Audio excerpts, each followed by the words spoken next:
할렐루야. 한 주간의 삶에도 주님의 은혜가 함께하는 귀한 월요일이 되시길 바랍니다. 신명기 7장 1절입니다.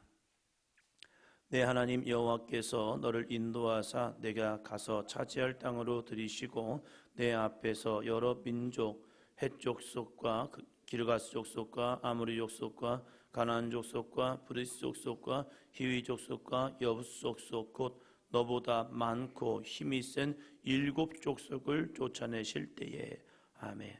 너보다 많고 힘이 센 7 족속을 쫓아내실 때 가나안 땅은 이스라엘 백성보다 많고 힘이 세답니다. 나보다 많고 힘이 센데 어떻게 우리가 이길 수 있지? 한 가지 이유입니다. 4절이요.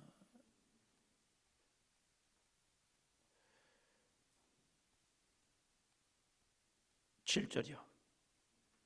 7절. 여호와께서 너희를 기뻐하시고 너희를 택하시면 너희가 다른 민족보다 수요가 많기 때문이 아니니라. 너희는 오히려 모든 민족 중에 가장 적으니라. 아멘. 가나안 족속은 이스라엘보다 많고 힘이 셉니다. 이스라엘 족속은 오히려 다른 민족 중에 가장 적습니다.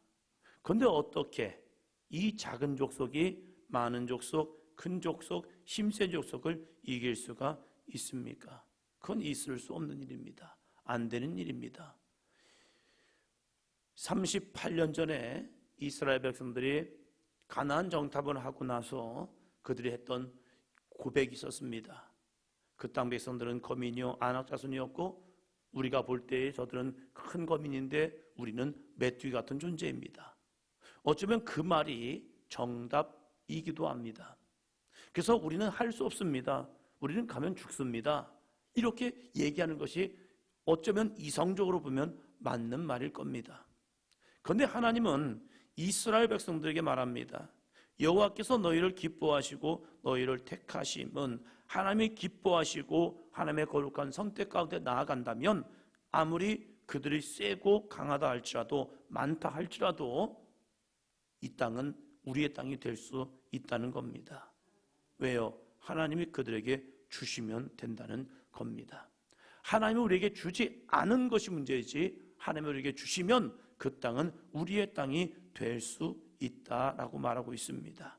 그래서 이스라엘 백성들이 가서 해야 할 것은 무엇입니까? 하나님의 말씀에 순종하는 삶입니다. 그래서 이제 8장으로 봅니다. 8장 1절입니다. 내가 오늘 명하는 모든 명령을 너희는 지켜 행하라. 그리하면 너희가 살고 번성하고 여호와께서 너희의 조상에게 맹세하신 땅에 들어가서 그것을 차지하리라. 아멘. 내가 오늘 명하는 모든 명령을 너희는 지켜 행하면 된다는 거예요. 모든 삶의 승리의 비결은 하나님의 말씀에 순종하는 겁니다. 근데 우리는 고민하죠. 어떤 고민입니까? 7장 17절이요. 7장 17절. 내가 혹시 심중에 이르기를 이 민족들이 나보다 많으니 내가 어찌 그를 쫓아낼 수 있으리요 하리라마는. 우리의 마음과 우리의 이 믿음은 다를 때가 참 많다는 거예요. 이스라엘 백성들의 심중에 이 민족이 나보다 많은데 우리가 어떻게 쫓아내지? 우리보다 강한데 어떻게 해내지? 그럴 때 하나님께서는 8장 1절처럼 명령을 지켜 행하라. 그리하면 너희가 살고 번성하고 여호와께서 너희의 조상들에게 맹세하신 땅에 들어갈 것이다. 차지한다. 그러면서 하나님의 말씀에 순종하는 삶을 말씀하고 있다는 사실이에요.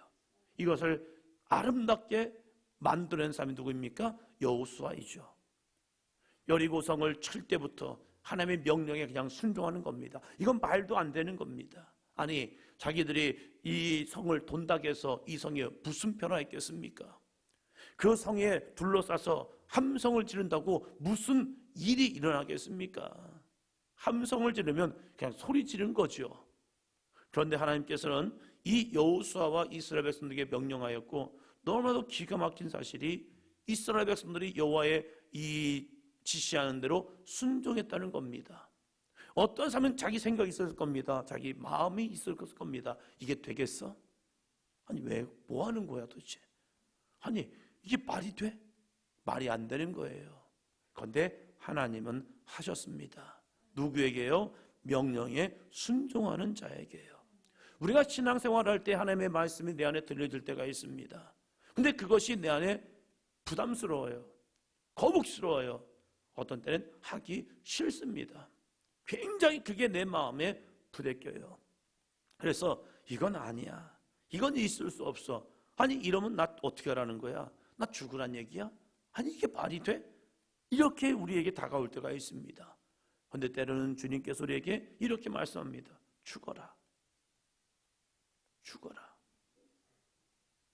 십자가의 은혜가 믿어지지 않았습니다. 청소년 때에 교회에 올라가서 그냥 밤에 자율학습이 끝나고 답답하고 그냥 아유 도대체 난 뭘 해야 할까?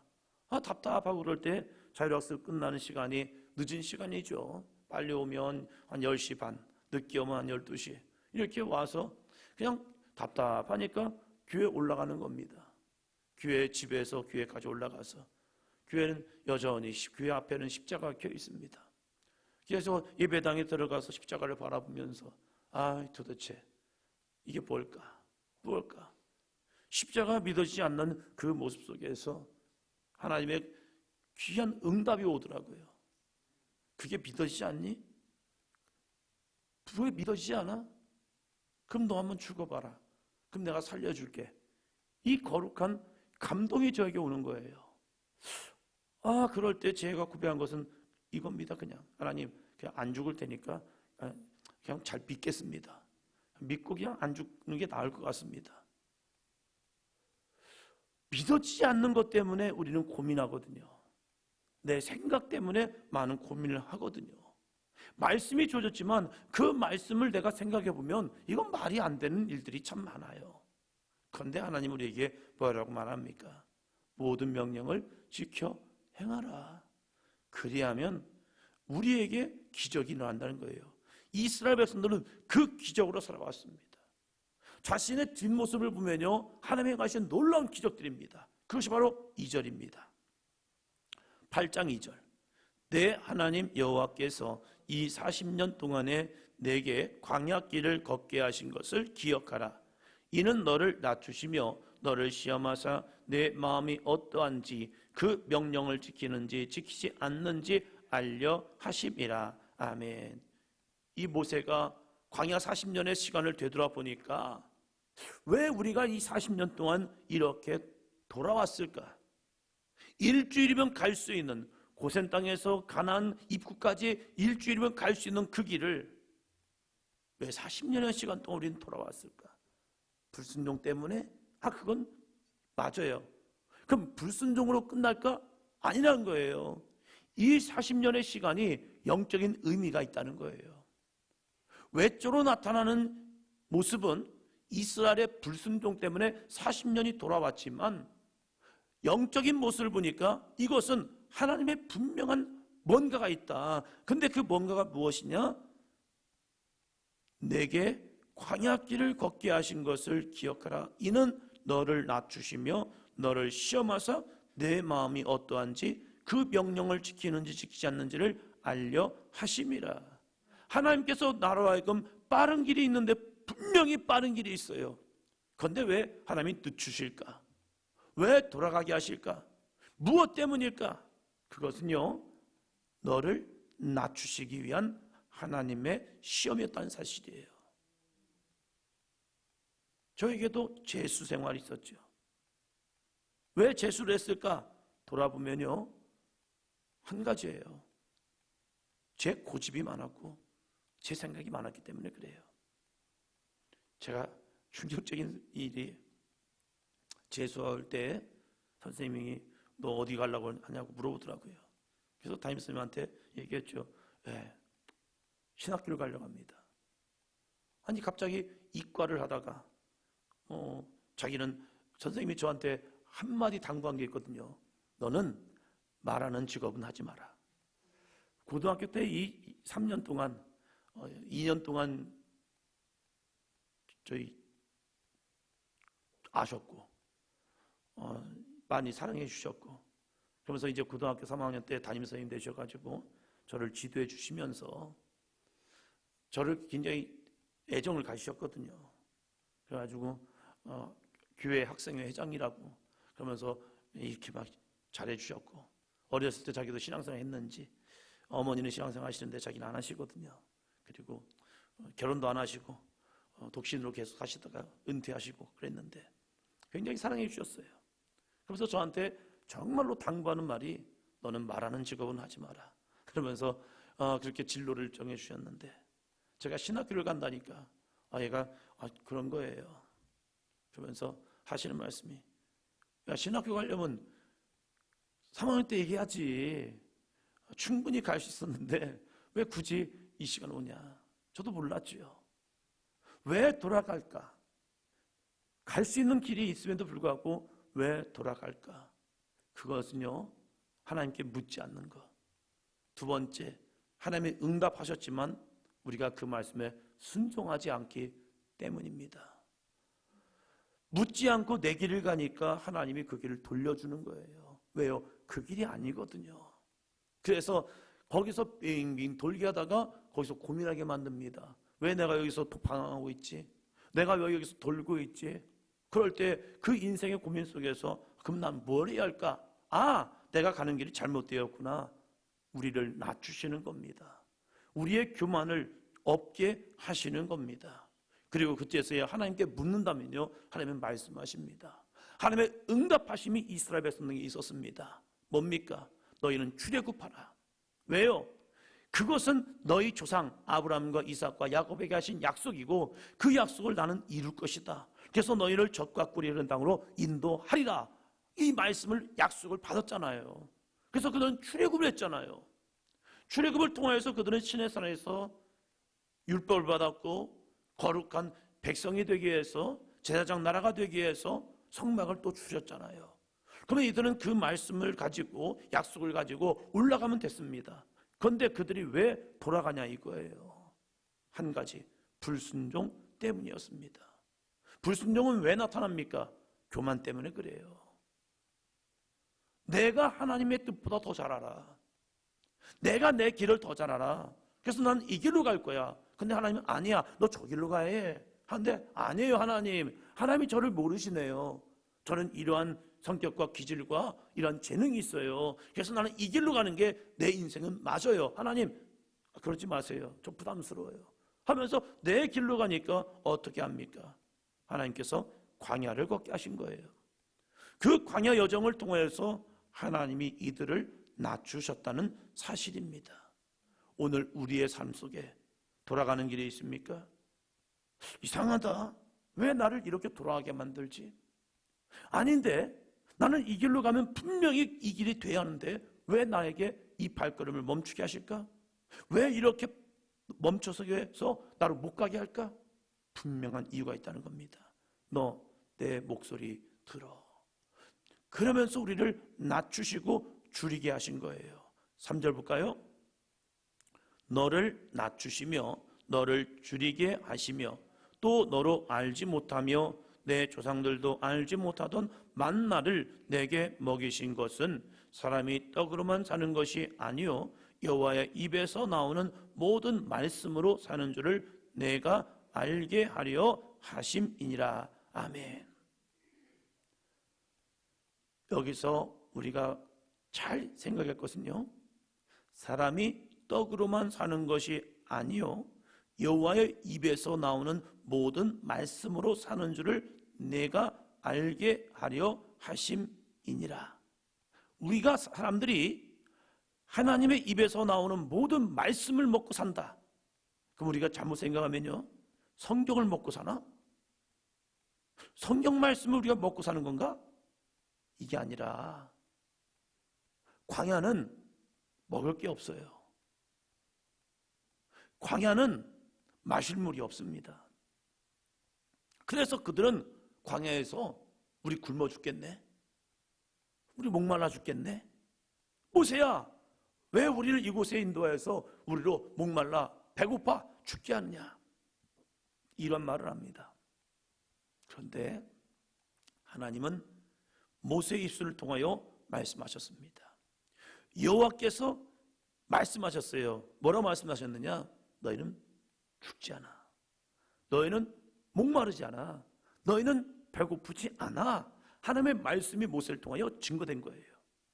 내가 너희에게 한 달 동안 질리도록 고기를 먹게 해줄게. 아니 어떻게 먹일 수가 있겠습니까?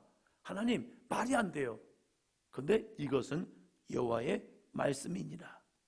하나님의 말씀이 그들을 먹이겠다는 거예요? 마시겠다는 거예요? 배불리겠다는 거예요? 하나님의 말씀이요. 그런데 우리들의 인간의 생각으로는 이게 말이 안 된다는 거예요. 어떻게 먹지? 어떻게 마시지? 근데 하나님의 말씀이 그들 가운데 역사한다는 거예요. 그래서 그들은 뭘 먹었습니까? 만나를 먹은 거예요. 뭐대로요? 여호와의 말씀대로요.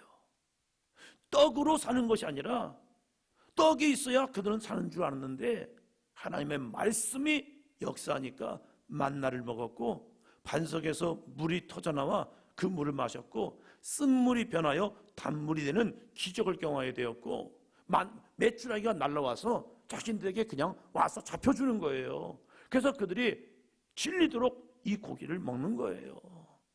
우리가 사는 것은 내 이성과 내 경험과 내 능력이 아니라 하나님의 말씀으로 순종하여 나아갈 때에 하나님의 그 말씀으로 우리는 산다는 사실이에요. 떡을 먹지 않는 존재가 아니라 하나님의 입에서 나오는 모든 역사하심으로 우리는 살아갈 수 있는 존재, 이것이 믿음의 사람이라는 사실입니다. 할렐루야. 그 거룩한 말씀 앞에 그래서 모세는 거듭 신명기에서 선포하는 말씀은 무엇입니까? 너희 그 하나님을 기억해라. 하나님이 우리를 광야에서 먹이셨잖아요. 하나님이 우리의 광야에서 마시게 하셨잖아요. 하나님이 이 광야에서 우리로 신발이 헤이지 않냐고, 옷이 헤이지 않도록, 발이 부르트지 않도록 우리를 인도하셨지 않습니까? 여러분, 그것은 우리의 힘이 아니라 여호와의 입에서 나오는 모든 말씀으로 우리는 살아왔습니다. 그 하나님을 기억하십시오. 그 하나님을 잊지 말라고 끊임없이 이스라엘 백성들에게 당부합니다. 그런데 사사기에서는 하나님을 잊어버리죠. 오늘 역사하신 하나님, 내일도 우리는 잊을 수 있습니다. 그래서 우리는 우리에게 주신 게 뭐예요? 바로 이겁니다. 하나님을 잊지 말라고 주신 것 11절입니다. 내가 오늘 내게 명하는 여호와의 명령과 법도와 규례를 지키지 아니하고 내 하나님 여호와를 잊어버리지 않도록 삼갈지어다. 여호와의 명령과 법도와 규례를 우리에게 주신 거예요. 즉 하나님의 말씀을 우리에게 주었습니다. 이 말씀을 통하여서 우리는 하나님을 잊어버리지 않는 겁니다. 이 말씀을 놓치니까 이 말씀을 우리의 손에서 놓고 우리의 눈에서 놓고 우리의 귀에서 놓고 우리의 입에서 놓는 순간 하나님을 잊어버립니다. 하나님을 기억할 수 있는 유일한 방법, 그것은요 말씀 앞에 다시 서는 겁니다. 말씀을 읽다 보면요 그 말씀이 나를 살리는 말씀이 되어서 여호와의 입에서 나오는 모든 말씀, 이 거룩한 성경 말씀으로 내 인생이 살아가는 거구나. 여기에 인생의 해답이 없고 삶의 해답이 있고 문제의 해답이 있구나. 그래서 우리의 손에서 말씀을 놓지 않고 끊임없이 말씀을 읽고 말씀을 듣고 말씀을 선포하며 나아갈 때 우리는 하나님을 내 마음속에 받아들일 수 있습니다. 이것이 무엇입니까? 너희가 내 안에 거하고 내 말이 너희 안에 거하면, 하나님의 말씀이 내 안에 거하면 그때부터 능력은 나타납니다. 이 신명기 말씀 우리가 토요일부터 읽어내겠죠. 이 말씀이 다시 한번 우리들의 거룩한 비전과 꿈과 소망과 표대가 되기를 주의 이름으로 축원합니다. 기도합니다.